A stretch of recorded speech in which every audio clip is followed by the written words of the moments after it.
Hey dudes, Silvatiltis here, and today we're diving into another Burning Crusade prep video. Now that we've already covered tanking and healing in the Burning Crusade Classic, I thought it was about time to break down the final and most popular role in the game, DPS. Whether you're addicted to parsing, or a casual dead gamer just trying to figure out what class you want to main in Outland, understanding how each class performs in the Burning Crusade can really help you make that final decision. That said, it's not just about the meters. Some classes bring essential raid utility. Some scale incredibly well with gear, and others, well, let's just say that they have a tougher time getting into raid groups. So today, I'll be ranking each class as a DPS in the Burning Crusade, in order to give you a general sense of what they bring to the table. We'll cover their top specs, their role in raids, how easy they are to play, and where they land in the overall meta. If you enjoy this type of content, don't forget to like, subscribe, and hit that bell so you don't miss out on the next one. But with that out of the way, let's dive into the DPS tiers of the Burning Crusade.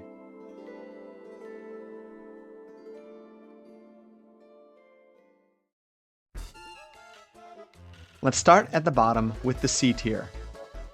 There's really only one class that's generally considered the weakest DPSer in the Burning Crusade. While it can still be fun to play, and has a lot of niche uses, you'll be fighting an uphill battle to stay competitive.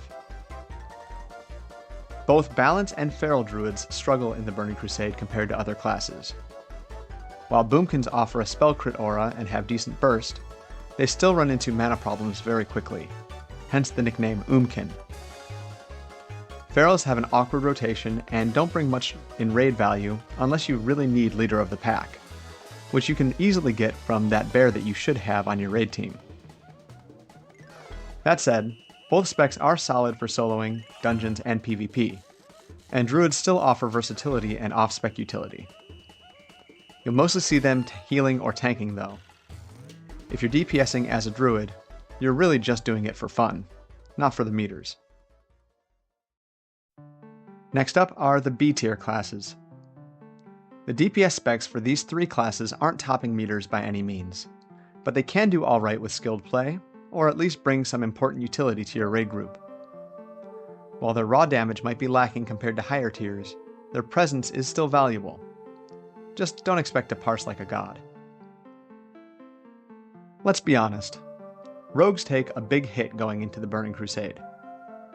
Combat is still the strongest DPS spec in PvE, and actually does some pretty solid damage. But Assassination and Subtlety just don't offer anything for raids. With so many fights punishing melee, and their general lack of any utility abilities in raids, rogues really have a hard time standing out. You'll definitely see rogues in your raid groups, but if you want to play one, you'll need to be really good to justify your spot. That all said, rogues are still fantastic in PvP, with amazing control, burst, and stealth. They're a fun and dynamic class perfectly suited for the arena and battlegrounds, so that's definitely worth considering. Next up is the Paladin. Ret Paladins are kind of a weird one. Their DPS is decent, not amazing, but they bring a lot of buffs and support. With judgments, auras, and blessings galore, they're a great DPS support class that can help your team out. They're also fairly easy to play and have a strong PvP presence thanks to their durability and burst. If you love the holy aesthetic and want to bring something useful, DPSing as Ret might be for you. That all said, Protection and Holy Paladins will very likely be preferred, since they bring basically all of the same tools and really shine in their respective tank and healer roles, so keep that in mind. Lastly for this tier, we have the Shadow Priest. S-Priests are often called mana batteries in the Burning Crusade, since they bring one of the most valuable spells to your group, Vampiric Touch. This ability regenerates mana for your group based on your shadow damage dealt, making them a must-have for any caster or healer group. They also bring the Shadow Weaving debuff, which increases shadow damage taken by enemies, and the passive healing ability Vampiric Embrace. Both of these are great boons to your warlocks and your healer's mana bars. Shadow Priests are also excellent in PvP, with strong crowd control tools like Psychic Scream and Silence. You probably won't top any meters as a Shadow Priest, but your value to the raid group goes far beyond that raw damage. Moving on up to the A tier, we've got 3 classes with specs that are reliable, strong, and generally well represented in raid groups. These don't completely dominate like the S tier picks, but they perform very well in most encounters and often come with exceptional raid buffs or synergy that help the whole team succeed. Contrary to popular belief, both Fury and Arms Warriors can pump out great damage in the Burning Crusade, especially in the hands of experienced players with solid gear. As DPS, they don't offer too much utility other than shouts, but they are strong DPS on their own. That said, TBC's raid mechanics and fight design tend to disfavor melee, and warriors are quite gear dependent. They don't really shine earlier on, but from tier 5 onwards, they can absolutely soar. If you're really committed to the class and want to work to keep your spot, a DPS warrior might be for you. Next up, we have the Mage. As far as casters go, mages are still great in the Burning Crusade.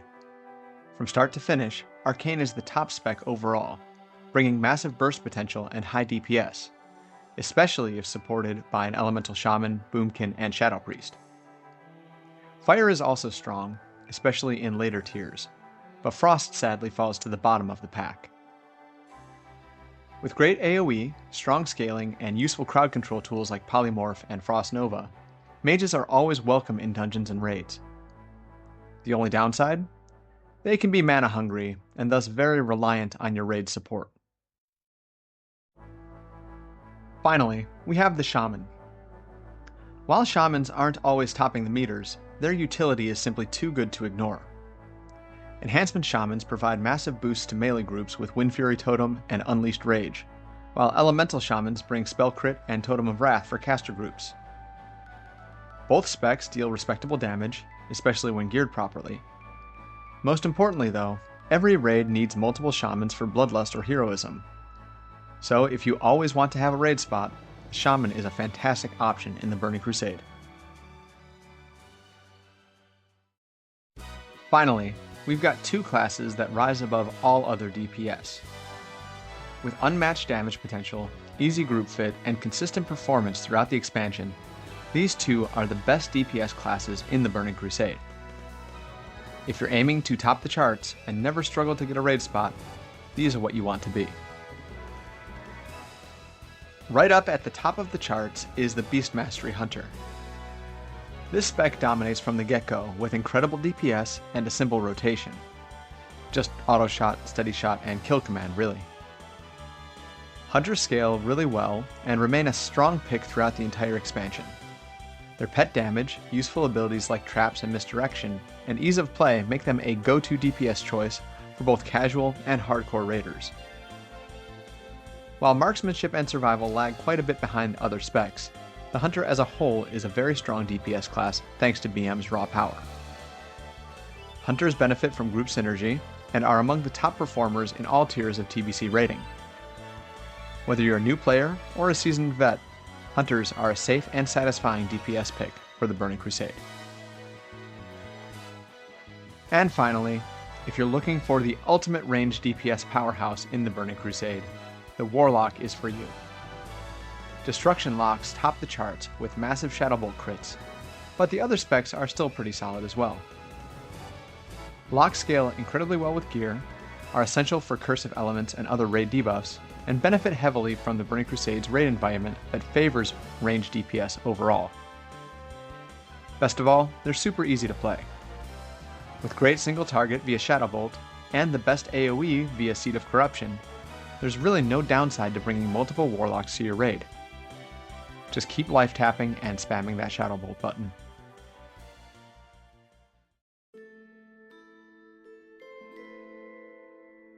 So yeah, there you have it.